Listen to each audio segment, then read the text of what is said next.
promise you, when he told me that made me love that boy. Cause it was. So 4 years ago when I had my daughter, I just was labeled as, I don't know. And it's a lot of people in the church that's like that. You'll be by my side. I'll be by your side. You'll be by my side, baby, baby. I'll be by your side. You'll be by my side.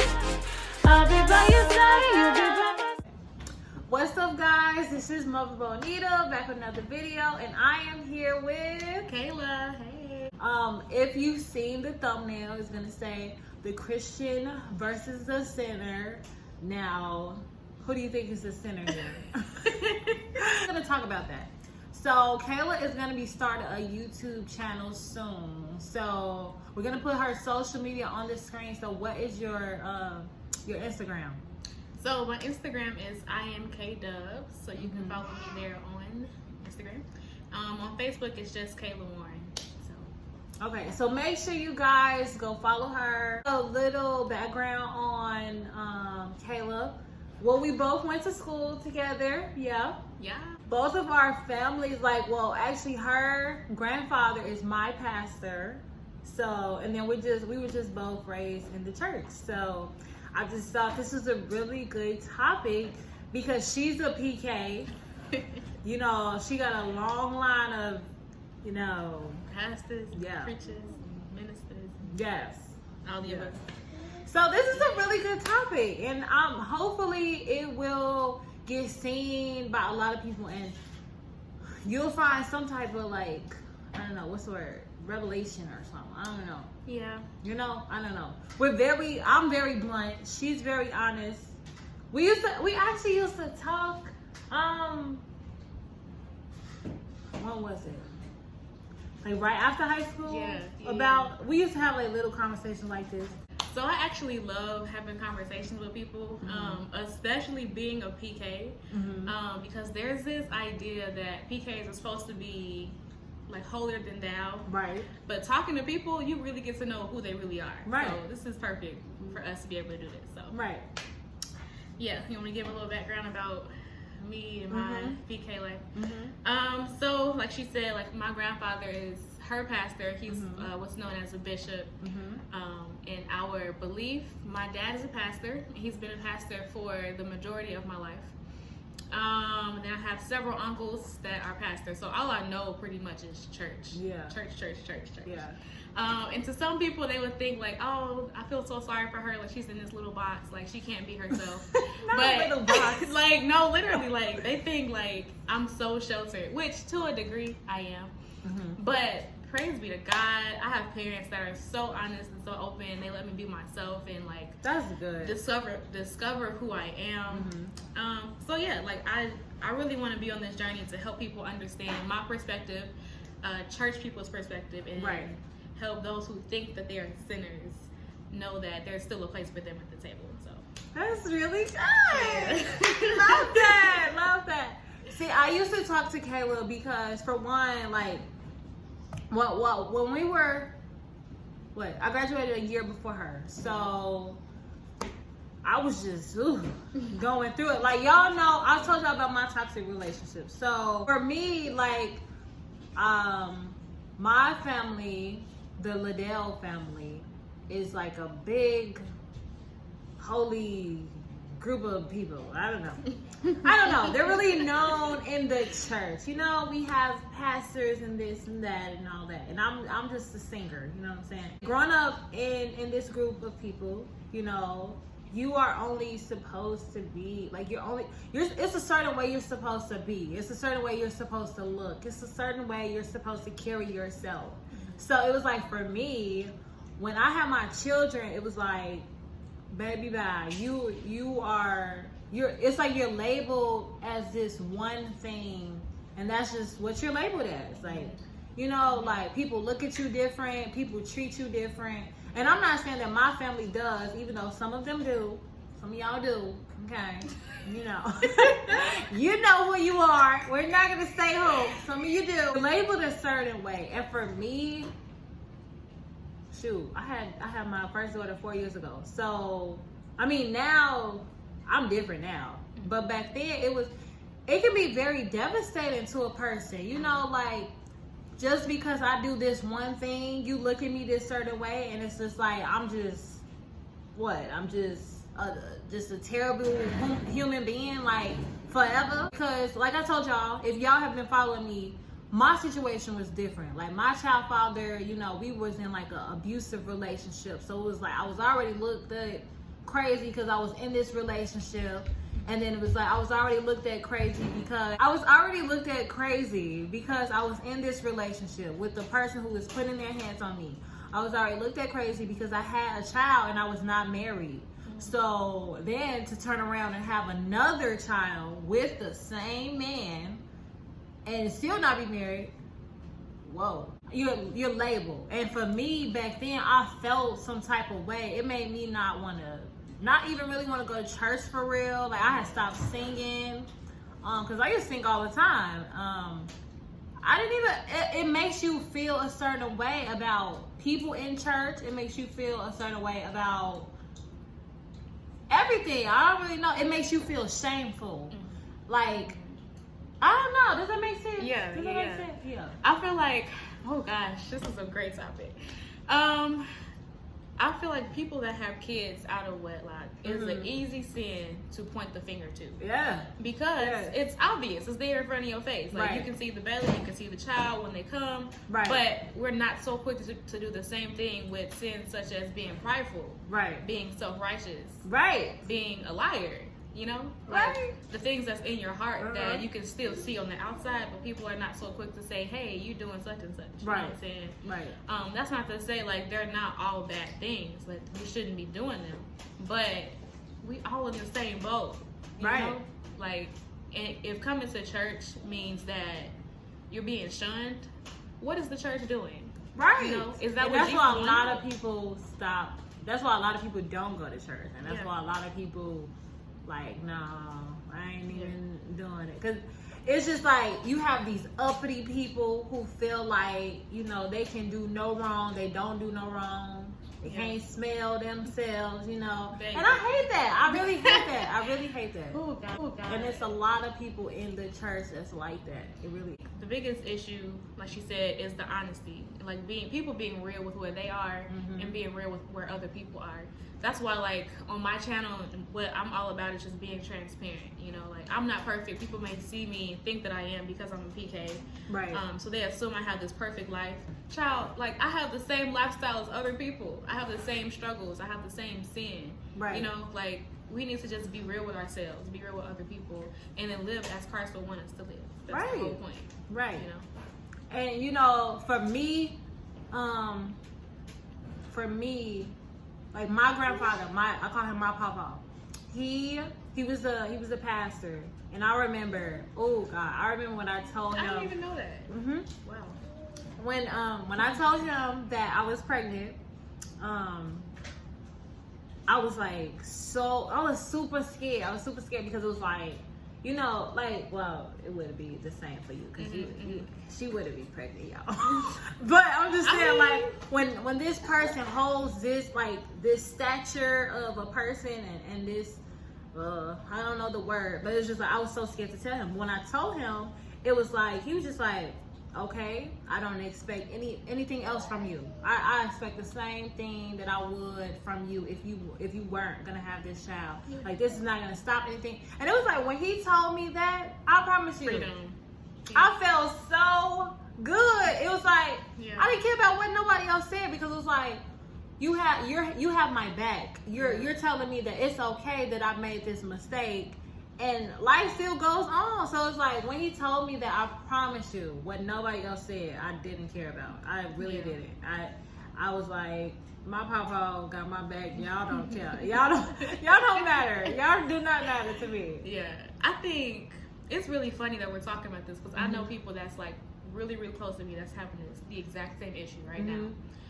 And when I tell them, I was like, Jesus hung out with the low of the low. Right. According to what other people would deem as the low of the low. And the Pharisees back in that day would be like, why are you talking to them? Right. Why are you hanging with them? You don't go to the hospital like for healed people. Right. You go to the hospital when you're sick. Right. So why would we turn people away from getting healed, from getting what they need. You know what I mean? It just really gets under my skin. I can't.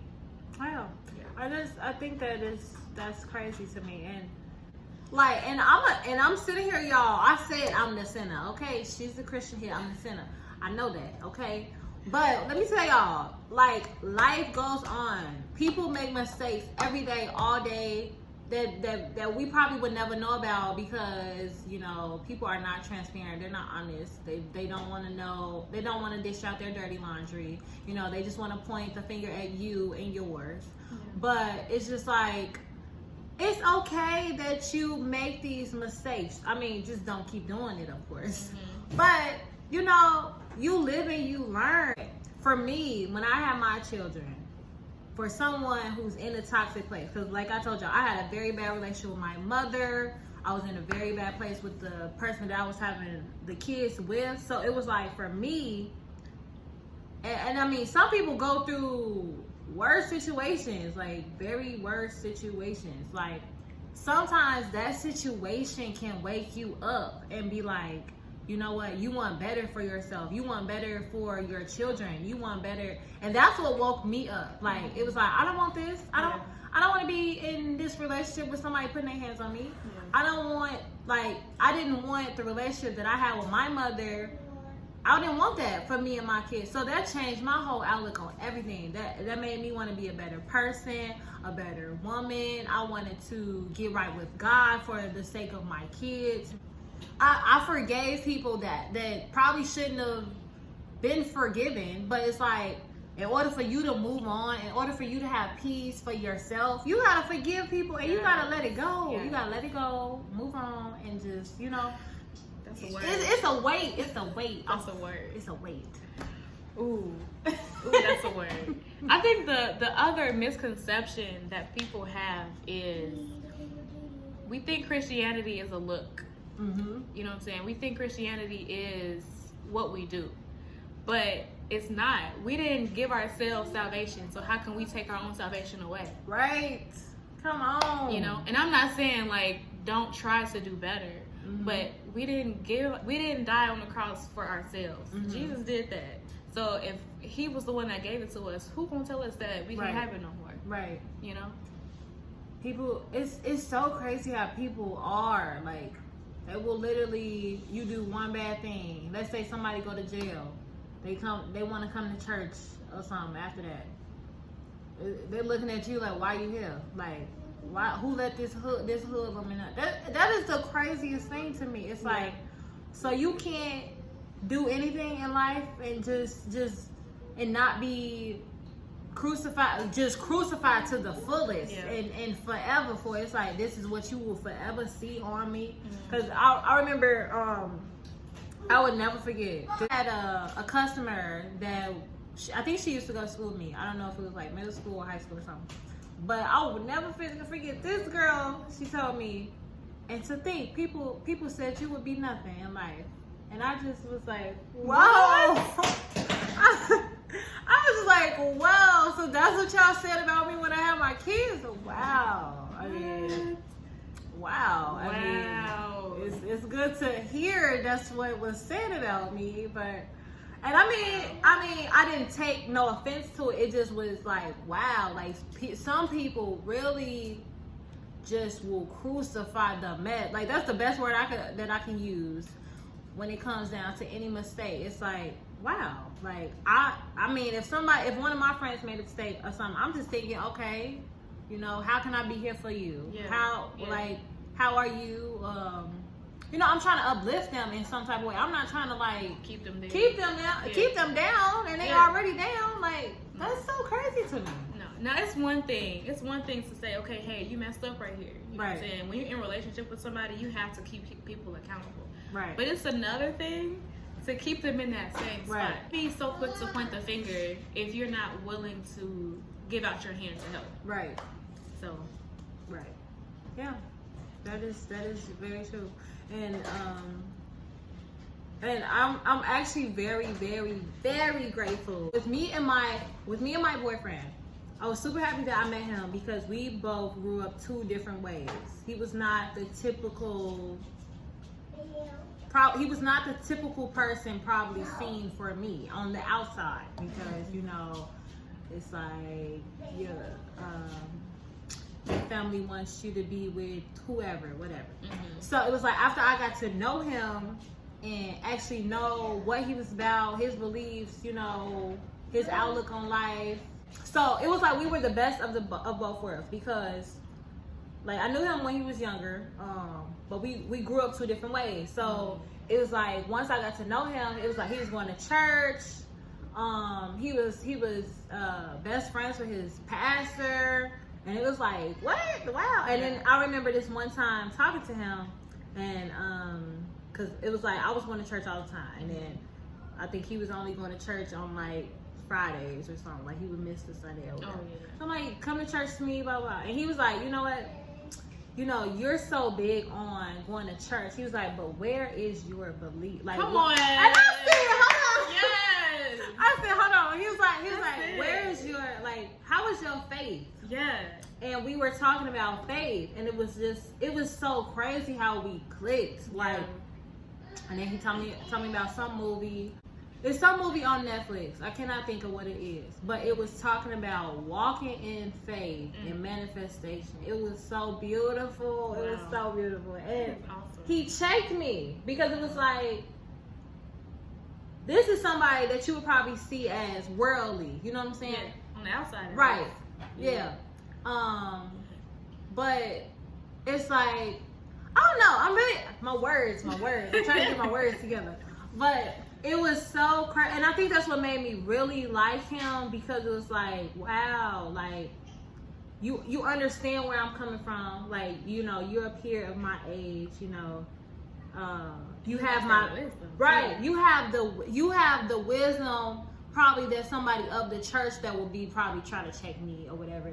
But you're trying to help me in getting myself together with God, and these people that's in church all the time over here trying to just talk about me. So that made me even more want to be with him and really have this love for him, because it was like we bonded on that, and we would talk about it, and then he was just like, and I can't remember the movie title, but it's some movie, and he was really talking about, I do, it's on my phone, and he was just like, this is how you need to walk in life. This is how you should be walking. This is how you should be talking. Like, it was like, because I would say certain things, because I would be going through whatever with my child father, and he's like, you shouldn't say that. Like, you should say this, and then watch it happen.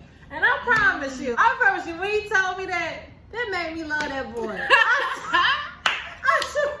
Because it was so beautiful. Because he was trying to uplift me. He was trying to uplift me rather than, just. That. See, that's what, okay, we're not talking about relationships, but listen, if your significant other is not making you better, right? Even when they checking you, what you doing? Right. Why are you? No. I've been checked too, so don't feel bad. And I'm one of those people, I don't think that I know it all, but sometimes I feel like I do. Right. Until I don't, and then like my boyfriend has checked me before too, and he just been like, "But what you mean?" Like he was like questioning stuff, and I'm like, "Why are you questioning me?" Right. You know. But then I go back and I'm like, "Dang, like he was right." Right. You were right. Yeah. But yeah, that's awesome. Yeah, I really love that. And then and now I'm close with his pastor. I really love him, and it made me. That's why when I went to y'all outreach, because he would be like, I gotta do this with my pastor. I gotta go here with my pastor, and I'm like, you're with your pastor more than I even talk to my pastor. Like you're texting him, you're on the phone. Like it was just. I talk to his pastor too. I love him. Like Dex, if you're watching this, I love you. You know. Sure. But it was something unheard of. You don't hear people like, oh yeah, I gotta go to church, or I gotta do this with my pastor. It was just crazy to me. I'm like, what? Like, and I'm the one that's usually at church all the time. Like, so I don't know. It was crazy. That speaks to like, you can spend so much time at church, but what is the quality of what you're getting? What are you getting? That's what I always say. What are you getting? Because I promise you, and please don't take offense, any of you, if we go to church together. I promise you, I will be sitting in church and I feel like I get nothing. Literally nothing. Like, y'all could be hooting, hollering, shouting, crying, and all of that. And I promise you, I would get nothing. And And I don't know, and I'll feel like, okay, do you need to change churches, or maybe I need to go to Bible study, Gabby? Maybe I need to go to Bible study or something. But it's just like, I promise you, it's been so many times on Sundays where I literally would get nothing at all. And that's why I stopped singing too. Yeah. Because it was like, I felt like I was obligated to sing. It's like, I didn't want to sing. It's like, I would only sing because I was asked. So like, to me, well, not to me, based on what the Bible says, because Caleb's word don't matter. The bottom line is the gospel. The gospel is that Jesus came, he died for us, and he was resurrected again. If you believe that, period, point blank, that is salvation. Everything else is icing. You know what I'm saying? And people in the church, we focus our attention on the icing and not the cake. Yeah. You know what I'm saying? And that's why people are so discouraged when they go to church. They feel like they're not getting anything. You're not getting fed. If you're not getting the gospel, then you're not going to get fed. Yeah. You know what I'm saying? So, that's my little... And I think that's why I love Dex, I can't think of his name. His pastor. Dexter. Yeah, his pastor. We call him Dex, that's fine. Yeah. I think that's why I like him, because he like meets you where you are. Yeah. He really meets you where you are. And that's what you need. It's like, you don't need somebody to be talking to you here and you know, you going through that. Like, talk to me like I'm a part. Like we're two people. Like, you don't have this title. You know what I'm saying? Yeah. Talk to me like you understand. Yeah. And that's what I love. And I probably go to this church. I don't know. I mean, I went there a couple times. I really do like it. I missed it. I missed it. I was supposed to go to our church. I didn't even miss my own church. So with this topic, since it is a very good topic, we probably will do a part 2. I just can't put it all in this video. So what we will do, we will schedule another Christian versus the sinner topic. And yeah, y'all make sure y'all leave y'all comments below if if you agree with what we said, if you disagree, if you were maybe going through something of what we said, let me know. I love to pray. All of that, and we're gonna have her pray. We're gonna have the Christian here pray, and then we're gonna end this video. So after she does that, make sure you like, make sure you comment, make sure you subscribe, and make sure you follow her social media. So I'm praying now? Yes, yes you are. Okay. God, we just thank you for this video. I pray, God, for every person that watches this video, God, whatever they're going through, whether they're a sinner or a Christian, God, I pray that you would touch them and draw them closer to you. I pray for the mother Bonita and for the mother Mob. I pray that you would bless her channel and everything that she touches. In Jesus' name we pray. Amen. Amen.